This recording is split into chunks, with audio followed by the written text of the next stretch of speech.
अस्सलाम वालेकुम नाजरीन। इस वक्त हमारे साथ दुनिया के मशहूर तरीन मनक़बत ख़ान जो दिल की धड़कनों पे हुकूमत करते हैं तमाम मातमी हजरात की, तो मैं उनसे उनके ख़यालात जानने की कोशिश करता हूँ। करबला मुअल्ला में वो आए हैं जश्न ज़मींदार करबला में शिरकत करने, तो उस वक्त वो क्या महसूस करते हैं, आइए उनसे बात करते हैं। अस्सलाम वालेकुम। वालेकुम सलाम। कैसे हैं नायब भाई? खैरियत? अल्हम्दुलिल्लाह अल्हम्दुलिल्लाह। आप इस वक्त करबला मुअल्ला में हैं, जश्न ज़मींदार करबला में शिरकत के लिए तशरीफ़ लाए हैं, तो आप हमारे नाजरीन को बताइए कि आप कैसा महसूस कर रहे हैं।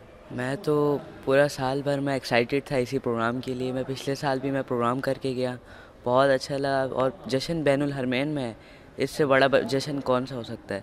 तो इस वजह से मैं पूरा साल भर एक्साइटेड था इस जश्न के लिए। तो इंशाल्लाह फाइनली वो दिन आ चुका है।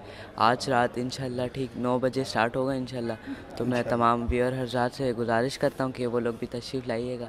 इंशाल्लाह बहुत अच्छा प्रोग्राम होगा इंशाल्लाह। जो लोग इसे ऑनलाइन देखेंगे उनसे भी दरख्वास्त करिए कि वो इसे देखें ज़्यादा से ज़्यादा तादाद में। जो लोग इस वक्त करबला मुअल्ला में मौजूद हैं वो आपको सुनने के लिए ठीक 9 बजे जश्न ज़मींदार करबला बैनुल हरमैन में तशरीफ़ लाइएगा। 9 बजे स्टार्ट हो जाएगा।